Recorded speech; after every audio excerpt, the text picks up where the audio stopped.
नमस्कार विद्यार्थी मित्रांनो, एक खूप चांगली अपडेट घेऊन आलेलो आहे। स्टाफ नर्सची खूप मोठी भरती निघालेली आहे। तर यामध्ये आपण सर्व माहिती पाहणार आहे। स्टाफ नर्सच्या जागा किती आहेत, त्यानंतर मग फॉर्म भरण्याची प्रोसेस, अंतिम दिनांक, त्यानंतर सर्व गोष्टी या व्हिडिओमध्ये सांगितल्या जातील।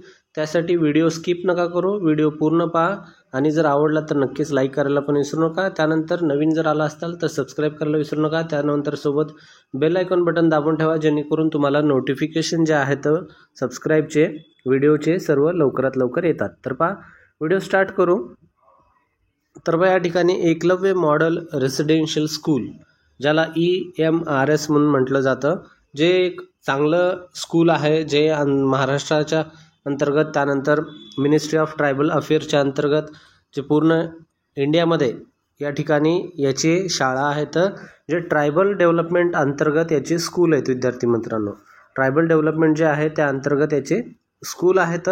त्या ठिकाणी स्टाफ नर्सची या ठिकाणी पदभरती निघालेली आहे। ठीक आहे, तर स्टाफ नर्सची या ठिकाणी पदभरती आहे। तर या ठिकाणी पाहूया, या ठिकाणी काय सांगितले, स्टाफ नर्सच्या किती पद आहेत, सिलेबस वगैरे सर्व गोष्टी या ठिकाणी आहेत। जर तुम्हाला हा सिलेबस पाहायचा असेल, त्यानंतर ही सर्व माहिती जर डिटेल पाहिजे असेल, तर याचा PDF जो आहे तो आपल्या टेलिग्राम चॅनलवर अवेलेबल आहे। त्यासाठी तुम्हाला जॉईन व्हायचं असेल तर डिस्क्रिप्शन बॉक्समध्ये याची लिंक देऊन ठेवतो, त्या ठिकाणी जाऊन तुम्ही काय करायचं आहे, ही PDF घेऊ शकता। ठीक आहे, तर त्यानंतर यामध्ये काय सुरुवातीची प्रोसेस, या ठिकाणी काय काय येतं, पदे वगैरे, तर पाहून घेऊ। यामध्ये मोस्ट ऑफ द इम्पॉर्टंट म्हणजे या ठिकाणी वॅकन्सी जी आहे ती या ठिकाणी पहिली जी आहे प्रिन्सिपलची, स्कूलमध्ये जे प्रिन्सिपल आहे त्या प्रिन्सिपलसाठी ही वॅकन्सी आहे। त्यानंतर आहे PGTs, त्यानंतर PGTsमध्ये वॅकन्सी किती मोठी निघालेली आहे, 7267 टोटल पद आहेत। त्यामध्ये फिमेल स्टाफ नर्सची जागा आहेत या ठिकाणी 550 या ठिकाणी फिमेल स्टाफ नर्सच्या जागा आहेत। त्यानंतर दुसऱ्या पण आहेत अकाउंटंट, ज्युनियर सेक्रेटरीट असिस्टंट, त्यानंतर लॅब अटेंडंट वगैरे। तर आपल्याला महत्त्वाचं जे आहे या ठिकाणी फिमेल स्टाफ नर्स जे आहे 550 जागा आहेत। त्यानंतर हॉस्टेल वॉर्डनच्या पण आहेत 635 जागा। जे कोणी हॉस्टेल वॉर्डनसाठी भरणं इच्छुक आहे ते पण या ठिकाणी भरू शकतात, जे की फिमेल स्टाफ नर्स आणि हॉस्टेल वॉर्डन। त्यानंतर या ठिकाणी तुम्हाला जे टीचर जे आहेत, जे फॉर्म भरणारे आहेत इच्छुक, जे या ठिकाणी पूर्ण माहिती टीचर किंवा सर्व पदं यांच्यासाठी दिलेली आहे। त्यामध्ये नॉन टीचिंग जे पोस्ट आहेत त्यामध्ये कोणते कोणते येतात, जे आहेत हॉस्टेल वॉर्डन, त्यानंतर female staff nurse, accountant, junior assistant आणि लॅब अटेंडंट, हे नॉन टीचिंगचे आहेत। बाकीचे प्रिन्सिपल वगैरे जे आहेत ते टीचिंगमधले पोस्ट आहेत। तर या ठिकाणी कास्टनुसार कशा सुटलेल्या आहेत, फिमेल स्टाफ नर्समध्ये टोटल 550 आहेत सांगितल्याप्रमाणे। त्यामध्ये अनरिझर्व्ड जे आहेत 224, EWS साठी आहेत 55, त्यानंतर OBC नॉन क्रिमिनलवाल्यांसाठी, OBCला नॉन क्रिमिनल कंपल्सरी लागतं, तर ते असणं गरजेचं आहे। त्यामध्ये आहेत 148, त्यानंतर SC मध्ये आहेत 82, त्यानंतर ST साठी आहेत 41, त्यानंतर VI1 7 आहेत, त्यानंतर HI मध्ये 0 या ठिकाणी पोस्ट नाही आहे या ठिकाणी। त्यानंतर LD जे आहे या ठिकाणी 8 पोस्ट आहेत। अदर जे आहेत त्यामध्ये 7 असे, ESM मध्ये पण यांची जागा आहेत असे 55। तर सर्व मिळून जे आहेत 550 जागा या ठिकाणी आपल्याला पाहायला मिळतात। कास्टनुसार तुम्हाला अनरिझर्व्ड आणि EWS आणि OBC, SC ST ह्या पण कास्ट या ठिकाणी सर्वांमध्ये वॅकन्सी निघालेली आहे। त्यानंतर पेमेंट पाहायचं गेलं तर या ठिकाणी स्टाफ नर्ससाठी पेमेंट किती असणार आहे, फिमेल स्टाफ नर्ससाठी या ठिकाणी लेवल 5 दिलेलं आहे। लेवल 5चं जे बेसिक असणार आहे 29,200 ते 92,300 या ठिकाणी याचं बेसिक असणार आहे। त्यानंतर दुसरे पदांचं जे आहे लेवल 12 आहे प्रिन्सिपलचं, त्यानंतर पोस्ट ग्रॅज्युएट टीचर जे आहेत लेवल 8 आहे, त्यानंतर पोस्ट ग्रॅज्युएट टीचर जे आहे, त्यानंतर नेक्स्ट आहे लेवल 7 आहे, त्यानंतर लायब्ररीचं लेवल 7 आहे, त्यानंतर 8 म्युझिकल फिजिकल एज्युकेशन टीचर, त्यानंतर फिमेल स्टाफ ऑलरेडी सांगितले। हॉस्टेल वॉर्डनचं आहे ते लेवल 5 मध्ये मोडतं, अकाउंटंट लेवल 6 मध्ये, त्यानंतर JSA जे आहे 2 मध्ये आणि लॅब अटेंडंट 1 मध्ये जे आहे, हे तुमची वेतन श्रेणी असती, त्यामध्ये वेतन स्तर तुमचा ठरला जातो। जे स्टाफ नर्ससाठी असणार आहे तुमचं बेसिक 29,200 ते 92,300 पर्यंत पगार तुमचा जाऊ शकतो। ठीक आहे, तर अशा ठिकाणी या ठिकाणी सॅलरी दिलेली आहे। त्यानंतर मोड ऑफ एक्झामिनेशन कसं असणार आहे त्या ठिकाणी या ठिकाणी ते पण दिलेलं आहे। तुम्हाला काय करायचं यामध्ये, Tier 1 मध्ये EMRS स्टाफ सिलेक्शन जे आहे ज्यामध्ये 2025 will be conducted in MCQ OMR based pen paper based आहे mode while tier 2 will be combination of descriptive question. यामध्ये पहा टियर 1 मध्ये MCQ मोड आहे, त्यानंतर टियर 2 मध्ये दिसणार आहे डिस्क्रिप्शन मोड आहे. त्यानंतर पहा पेन पेपरनी, त्यानंतर after the tier 2 there will be a interview. पहिल्या स्टेपमध्ये तुम्हाला काय करायचं आहे MCQ असणार आहे, तर दुसऱ्या स्टेपमध्ये तुम्हाला त्यामध्ये डिस्क्रिप्टिव्ह क्वेश्चन असणार आहे तर डिस्क्रिप्शन द्यायचे. त्यानंतर आहे थर्डमध्ये दोन्ही क्लिअर झाल्यानंतर असणार आहे तुमचं जे असणार आहे interview for the post of principal and skill test for the junior. हे जे आहे या ठिकाणी दिलेलं आहे पहा प्रिन्सिपल आणि स्किल टेस्टवाल्यांसाठी या ठिकाणी हे जे आहे there will be interview for the post of principal. ठीक आहे, या ठिकाणी सांगितलेलं आहे. Choice of medium question exam paper जे आहे त्यामध्ये ते पण सांगितलेलं आहे. हिंदी आणि इंग्लिश या ठिकाणी असणार आहे, तुम्ही निवडून ते करू शकता. त्यानंतर सिलेबस जे आहे या ठिकाणी मेन्शन केलेला आहे.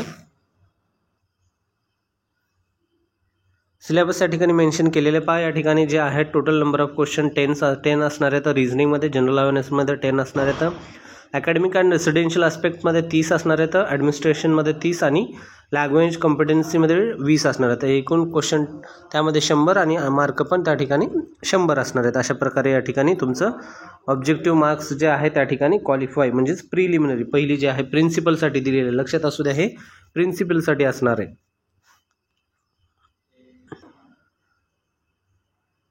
त्यानंतर पहा वॉर्डनसाठी काय दिलेलं आहे. वॉर्डनमध्ये एक्झामचे आहे त्यामध्ये मेल फिमेल दोन्ही या ठिकाणी वॉर्डनचे असणार आहेत. जनरल अवेअरनेसमध्ये 10 आहे. त्यानंतर रिजनिंगमध्ये 15 आहेत. नॉलेज ऑफ ICTमध्ये 15 आहेत. क्वांटिटेटिव्ह ॲप्टिट्यूडमध्ये 30 आहेत आणि लँग्वेज कॉम्पिटन्सीमध्ये जनरल इंग्लिश, जनरल हिंदी आणि जनरल रिजनल लँग्वेजमध्ये 30 आहेत. 100 प्रश्न असतील, 100 त्या ठिकाणी मार्क असणार आहेत. तुम्हाला 2 घंटे या ठिकाणी प्रश्न सोडवण्यासाठी वेळ भेटणार आहे. त्यानंतर स्टाफ नर्ससाठी विद्यार्थी मित्रांनो तर पहा स्टाफ नर्ससाठी काय सांगितलेलं आहे. प्रिलिमिनरी म्हणजेच क्वालिफाईंग एक्झामिनेशन जे असणार आहे ऑब्जेक्टिव्ह बेस्ड म्हणजे MCQची जे असणार आहे यामध्ये तुम्हाला 100 मार्काचा प्रश्न पेपर असणार आहे. 100 त्या ठिकाणी प्रश्न असणार आहे. तर 2 घंट्याचा तुम्हाला अवधी या ठिकाणी भेटणार आहे. सेम फॉर्मॅट आहे मार्काचा आणि या ठिकाणी कॉम्पिटेटिव्ह टेस्ट जे आहे त्याच्यामध्ये जनरल रिजनिंग नॉलेज आणि क्वांटिटेटिव्ह ॲप्टिट्यूड आणि लँग्वेज टेस्टचा या ठिकाणी सेम असणार आहे सर्व गोष्टी.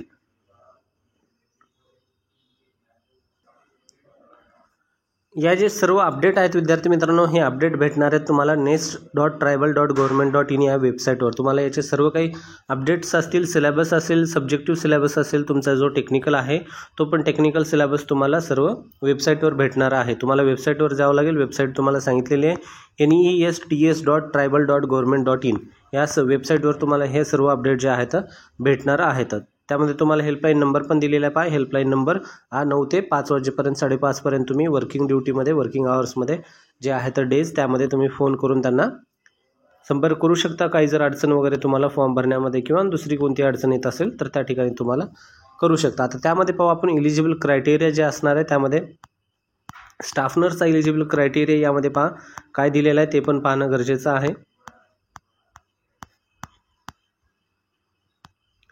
Teachers, music teacher, physical education teacher, library, त्यानंतर फिमेल स्टाफ नर्स पहा 35 वर्षापर्यंत तुम्ही फॉर्म भरू शकता. यामध्ये 55 वर्ष MRS एम्प्लॉईज असेल तर त्यामध्ये एज रिलॅक्सेशन SC ST आणि OBC वाल्यांसाठी ॲज पर गव्हर्नमेंट ऑफ इंडियाचा जो रूल आहे त्यामध्ये सोडलेला आहे. त्यामध्ये तुम्हाला पहा इसेन्शियल क्वालिफिकेशन BSc नर्सिंग असणं गरजेचं आहे. तुम्हाला रिकग्नाइज्ड इन्स्टिट्यूटमध्ये regular course BSc nursing from recognised university, त्यानंतर पोस्ट बेसिक नर्सिंग युनिव्हर्सिटी किंवा मग रजिस्टर्ड नर्स किंवा midwifery with state of nursing council, त्यानंतर 2.5 year experience in minimum 15 bed hospital,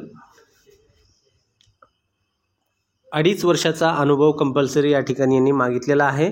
यामध्ये स्पेसिफिक मेन्शन नाही केलेलं आहे. पहा कंटिन्यू पॉईंटमध्ये दिलेलं आहे 1 नंबर 2 नंबर त्यानंतर 3 नंबर. या ठिकाणी तुम्हाला महत्त्वाचं BSc नर्सिंग किंवा मग पोस्ट BSc नर्सिंग किंवा मग ह्या जे एक्सपिरियन्स जे आहेत ह्या गोष्टी तुम्हाला लागणारच आहेत. या गोष्टीशिवाय तुम्हाला फॉर्म भरता येत नाही. हे जे आहे तुमचं BSc असेल काही अडचण नाही, पोस्ट बेसिक असेल काही अडचण नाही किंवा मग तुम्हाला 2.5 year एक्सपिरियन्स मिनिमम 50 बेडेड लागणार हे पण गरजेचं आहे. ठीक आहे, हे इसेन्शियल क्वालिफिकेशन झाले. हे पाहूनच तुम्हाला फॉर्म भरायचा आहे. तर विद्यार्थी मित्रांनो फॉर्म पूर्ण कंप्लीट झालेला आहे आपला हा व्हिडिओ. जर यामध्ये पहा तुम्हाला हा जर PDF पाहिजे असेल तर हा PDF जो आहे आपल्या टेलिग्राम चॅनलवर अवेलेबल आहे, त्या ठिकाणी जाऊन तुम्ही पाहू शकता। फॉर्म भरायला या ठिकाणी तुम्हाला सर्व माहिती आपण सांगितलेली आहे। जर व्हिडिओ आवडला तर नक्की व्हिडिओला लाईक करा, चॅनल सबस्क्राईब करा। विद्यार्थी मित्रांनो, EMRS एक खूप चांगलं स्कूल आहे। जसं की आपल्या आश्रमशाळा जशा असतात ज्यामध्ये गव्हर्नमेंट पूर्ण सुखसुविधा पुरवठा करतात, तसंच EMRS मध्ये सर्व सुविधा असतात। जसं की नवोदय शाळा म्हणा, ह्या सर्व जे गव्हर्नमेंटच्या स्कूल आहेत त्या अंतर्गत यामध्ये सर्व फॅसिलिटी प्रोव्हाइड केले जातात। खूप चांगलं आहे स्टाफ नर्ससाठी। पण एक लक्षात असू द्या, यामध्ये फक्त फिमेल स्टाफ नर्स फॉर्म भरू शकते, ठीक आहे। हे खूप महत्त्वाचं आहे, त्या ठिकाणी मेन्शन पण केलेले फिमेल स्टाफ नर्स, ठीक आहे। फॉर्म भरताना फिमेल स्टाफनीच फॉर्म भरावा, ठीक आहे, अदरवाईज तुमचा फॉर्म रिजेक्ट केला जाईल। तर भेटूया पुढच्या महत्त्वाच्या व्हिडिओमध्ये।